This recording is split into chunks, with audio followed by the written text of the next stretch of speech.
네, 지금 하노이에서는 북미 정상회담에 앞서서 실무 협상이 이어지고 있습니다. 북미 정상의 하노이 입성을 하루 앞두고 양측은 막판 빅딜을 조율하고 있을 것으로 보이는데요. 네, 북미 간의 실무 협상이 진행되고 있는 파르크 호텔 앞을 연결해서 현재 상황 들어보겠습니다. 이재동 기자 상황 전해주시죠.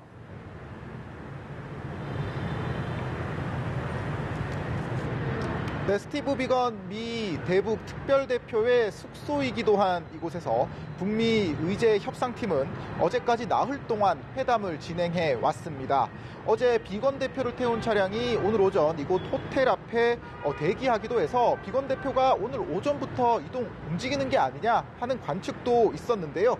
하지만 아직까지 취재진들에게 북미 실무진들의 움직임은 포착되지 않고 있습니다. 북미 실무진들의 정확한 동선은 알려지지 않고 있지만 정상회담이 얼마 남지 않은 만큼 일단은 양국 실무진들이 이곳에서 마주 앉아 막바지 의제 협상을 이어갈 가능성이 큽니다. 북한의 비핵화와 미국의 상응 조치를 놓고 양측이 어느 정도로 이견을 좁혔을지가 최대 관건인데요. 회담이 불과 이틀밖에 남지 않았기 때문에 큰 틀에서는 합의문에 얼개가 만들어졌을 테지만 양측은 이번 회담에서 최대한의 성과를 내기 위해 정상회담 직전까지 디테일한 부분을 놓고 협상을 이어갈 것으로 보입니다. 하노이 외교소식통은 북미 양측이 밀도 있는 협상을 진행하고 있다면서 작년 싱가포르 1차 정상회담보다는 훨씬 진지한 논의가 진행되는 것으로 안다고 분위기를 전했습니다.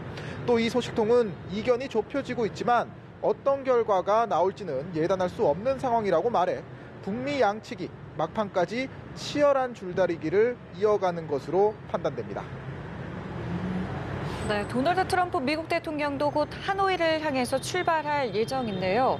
이 트럼프 대통령이 묵을 것으로 예상되는 현지 숙소도 한층 보안이 강화됐다고요.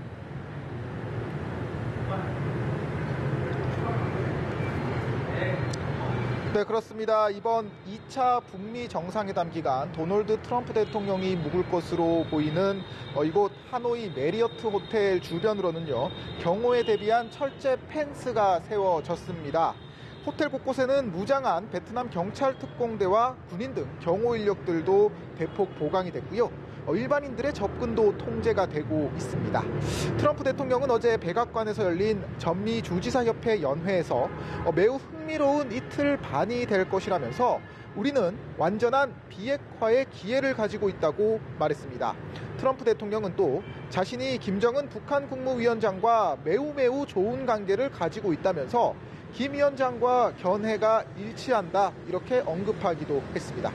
트럼프 대통령이 정상회담을 앞두고 거듭 낙관론을 피력하면서 이번 회담에 대한 기대감은 한층 높아지고 있는데요.